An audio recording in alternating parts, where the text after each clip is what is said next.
This is Spare Time Repair, and this is a JVC CD changer. It's the XL-M401. It dates from April 1989, so that's about 36 years as I record this. I bought this at the weekend at an antique shop here in Cleveland, and it was sold as not working, but the guy in the shop couldn't tell me what was actually wrong with it. Let's plug it in and see what we've got.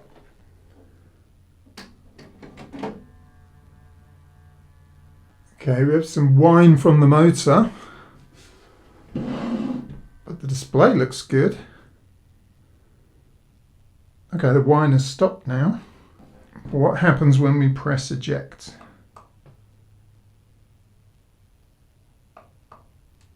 Nothing. So it does just sound like it could be a belt problem.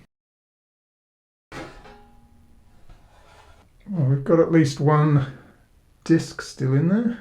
So there's a couple of visible belts. There's one here which still looks in good shape, as does this one here. Looking at the capacitors, there's no signs of any bulging or leakage. We've got a creepy crawly friend. I'm not going to be able to fix him. I'm going to plug it in again and see what is actually happening with that whining motor. Yeah, this motor's turning, but the belt's just slipping. It's not actually turning this gear here. I haven't actually tried pressing play yet, so let's try that. Well, when I press play,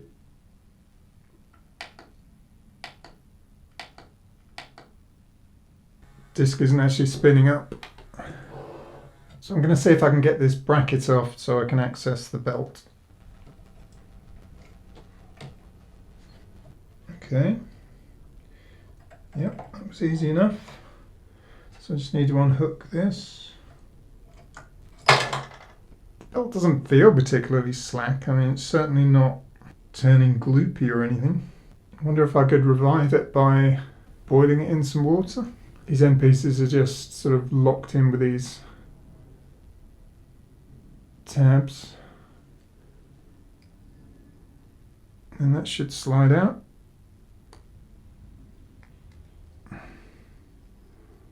Here we go. So it looks as though this motor raises the mechanism up and down. So I guess when you select the disc, this moves up and down to choose the correct disc from the caddy, and then this motor must fire up the tray mechanism. Just turning this gear manually, you can see that it's trying to engage the pickup laser.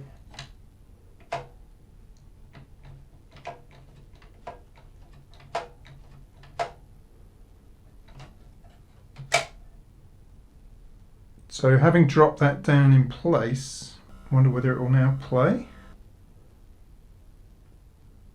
No, still nothing. I'm also wondering why I can't eject the caddy.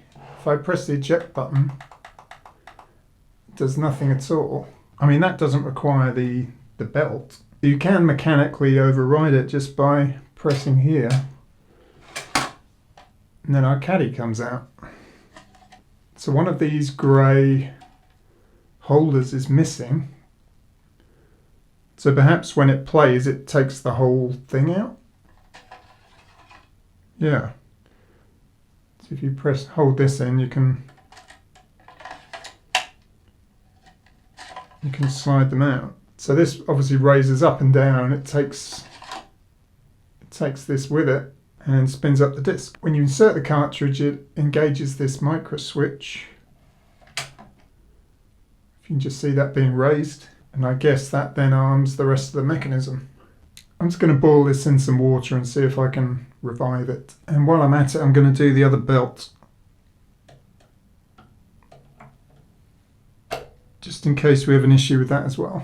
Well, I looked it up and the recommendation was to boil them for 5 to 10 minutes. So I went with 10 minutes, which is almost up. They look more circular now. They had sort of taken on an oval shape. So let's try these.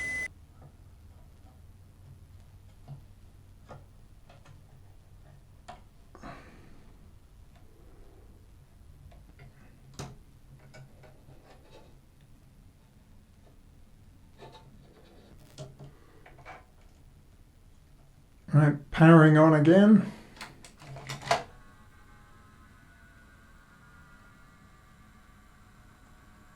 It's definitely turning the belt, but it's not turning the worm gear.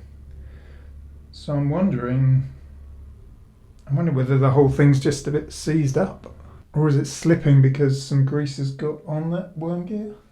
I'm going to clean it with some acetone and try again. Here in the US, you can buy acetone in ridiculous quantities. This is a small tin. Back in the UK, I could only get it as nail varnish remover in tiny pots. I mean, that's a lifetime supply, isn't it? Just going to run some in this groove. And I'm going to clean the belt itself with alcohol, because I'm not sure how acetone's going to react with it. Well, even the alcohol is taking something off. So I need to put this back on and be careful not to get anywhere near that grease. I have very low expectations of this.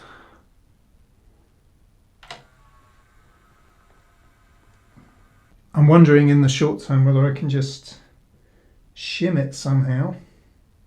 Like wrap something round one of these pulleys just to give it a bit more tension. I'm just wondering about using this heat shrink tubing. If I cut a small piece off here and just shrink it onto there, that might give me the friction I need to get it to work. So I have to do this very carefully. Well, that may do it. It's just giving that pulley a little bit more grip.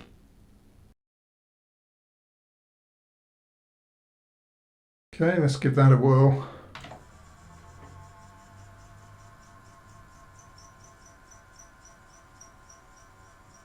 And it's not moving at all. It does make me wonder whether the whole thing is seized up.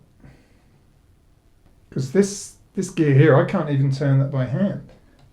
So there's no way the motor's going to do it. So if I turn this, perhaps it needs to be in a certain position. Ah. Well, doing that has just ejected the caddy. Maybe it just all got out of sync.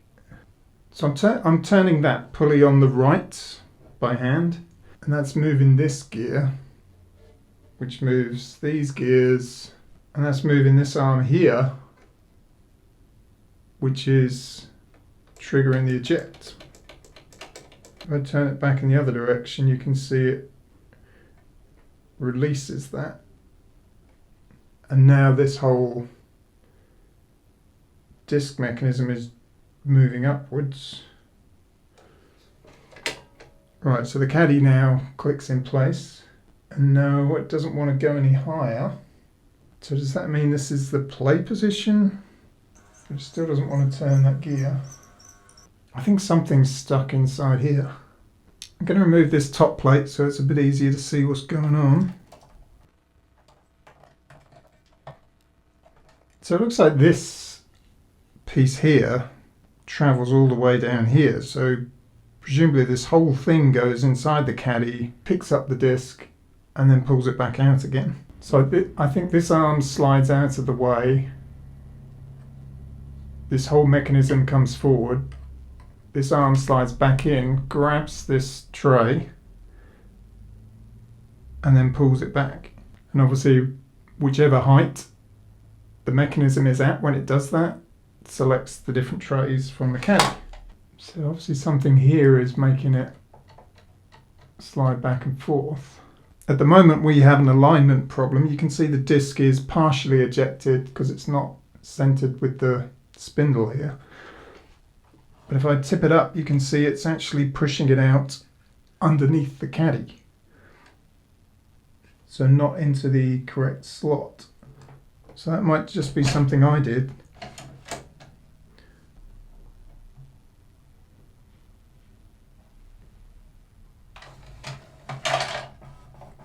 Ah, so it just ejected that disc underneath the caddy where I can't access it. But that's the first time it's done that.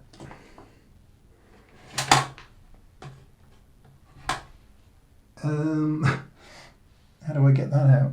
But that may have reset the alignment, so I do have another disc. I bought this at the weekend because all my discs are still in transit, and I didn't realise there was going to be one in the machine. So if I put this in slot number 6, no, that's slot number 1. If we go by the display on the front, 1 is at the bottom and 6 is at the top. So George Michael's in slot 1. I'm going to put the caddy back in, press play, and see if it takes the disc in.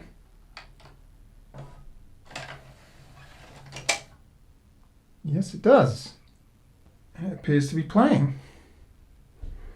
I've got no speaker, so I can't actually test it, but the counter's moving up on the front. So let's stop that.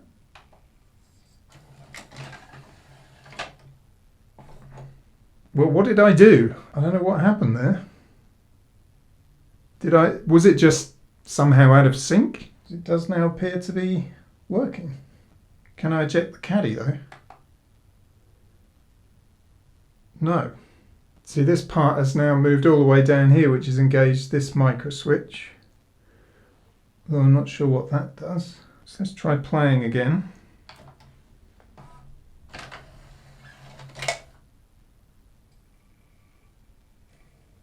Well, the fact that it's spinning up suggests that the laser is still working. So when you press stop, it doesn't just stop the disc spinning, it actually places it back in the caddy. When I press play, he's actually engaging this worm gear, so maybe it was the repair I did that sorted it out. So the disc is playing, and now I'm going to press stop.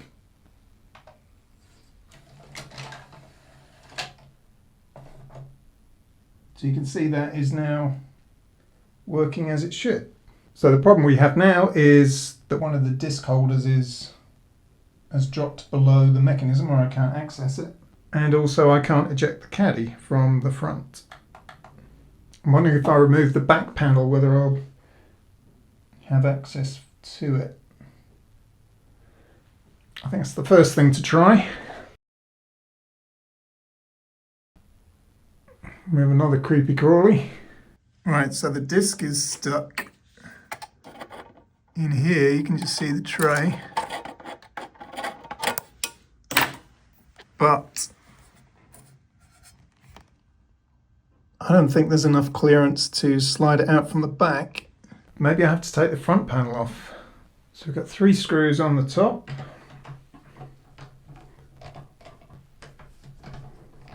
Yep, there's 3 more underneath.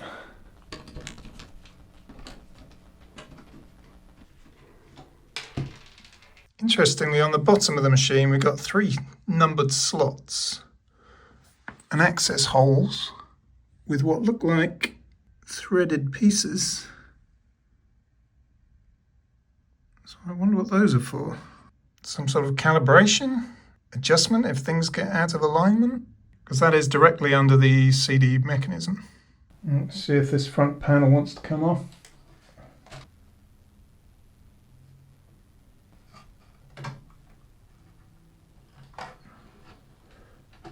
Yeah, why didn't I do this first time? And there's our disc. There's some good tunes on there. Found another dead bug as well, unless that's the other half of one of the others. There's lots of little spots of debris in here, and I wonder whether it's bug poop. I don't know what else it could be. If I can unclip all these PCBs, then I can give this a good wash. Right, so that's the IR sensor for a remote control that I don't have. There remains another insect in there. Notice how I've been calling them bugs rather than insects. I've only been in America for 3 months.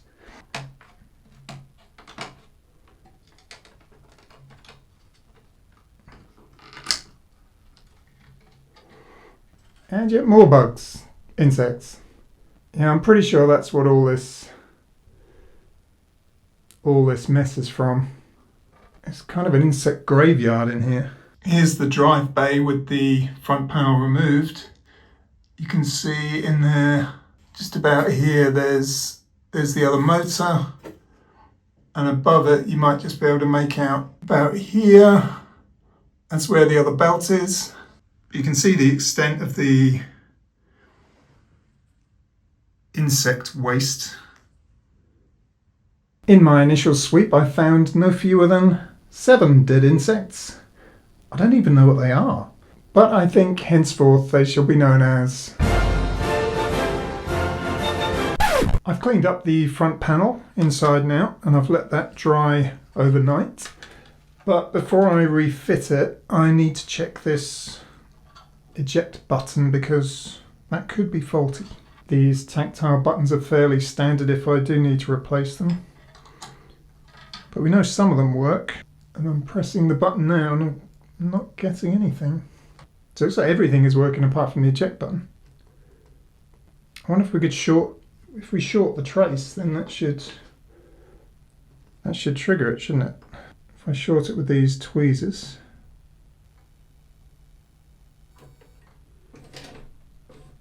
There you go. So we do need to service this button somehow.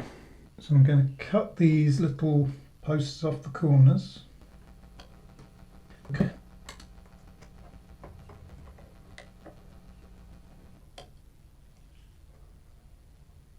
Okay, that will lift it off nicely.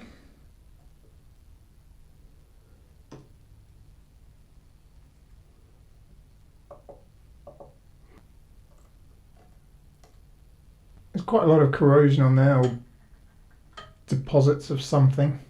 The underside of the disc looks reasonable. But yes, these 2 outer contacts, I almost didn't notice them actually. See the one here at the bottom and the one here at the top, they're almost completely plunged up with something.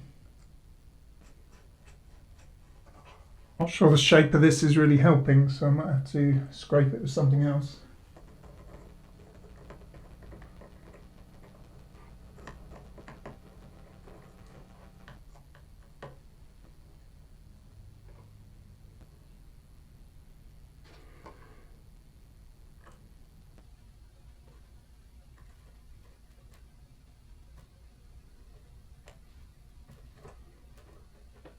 Right, see if it ejects. Excellent. So that's restored functionality to everything, I think, so now I just need to give it a good cleanup. So a lot of what I thought was bug poop and bug debris is actually just rust spots, which may have been caused by the bugs, but I can't really get them off very well. But since you're not going to see them, I'm not going to worry about it too much. I think it's time to refit the front panel. We can certainly remove the not working sticker now. Going to need some goo gone on here. This is good stuff. I also got some Brasso metal. Ugh. Well, it seems I have a live bug on this one, as he's come to pay his respects to the others. Anyway, as I was saying, I also got this Brasso metal polish, which apparently works well on plastic too. So I'm hoping that will reduce the appearance of the scratches on the top here. Whoa, that stinks. I'm sure the UK version doesn't smell like that. I'm now wondering whether it works differently to the UK one, whether it's chemical based rather than abrasion based. Well, there's blackness on the cloth, but it doesn't appear to be helping unless the scratches are just too deep. Gonna try some Barkeeper's Friend instead.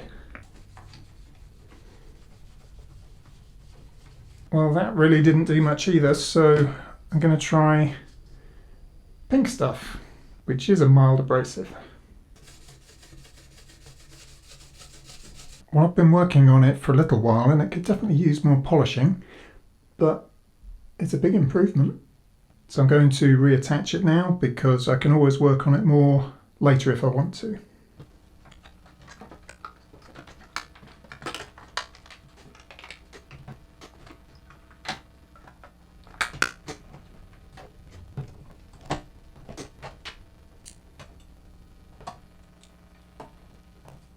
Incidentally, those 3 numbered holes at the bottom are apparently for ejecting discs in the event of mechanical failure. So obviously the previous owner wasn't aware of that, or else they wouldn't have surrendered their precious Rock and Roll Hall of Fame disc. One thing I haven't yet done is test the audio output. I mean, it appears that discs are playing, but I can't actually hear them. I don't have an amplifier here because it's still halfway across the Atlantic Ocean. It does have a headphone jack, and I'm going to try and hook that up because it inputs here into the board. I'm going to try and hook that up to my camera's microphone input. See if you can hear anything.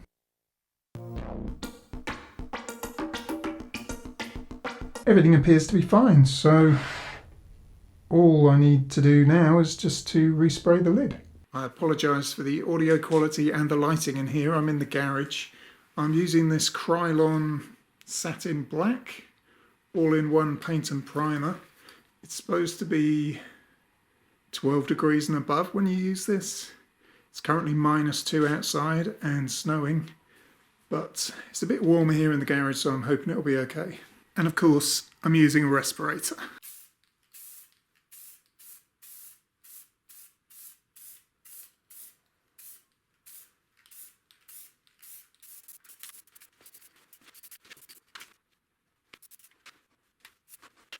Got to be honest, it looks pretty terrible, but I'll see how it dries up. So here we are, back together again, and to be honest, I'm not too happy with the paint finish. It was my own fault. I made the mistake of trying to sand out some of the scratches with sandpaper before I started, and you can still see why I did that. I also gave it 2 coats, but maybe the temperature didn't help with that. So perhaps when the weather improves I'll try again. But I do really like this machine, and it certainly looks better than it did. So when my other equipment arrives, I'll probably include it as part of my hi-fi setup. So I hope you enjoyed the video, and I'll see you in the next one.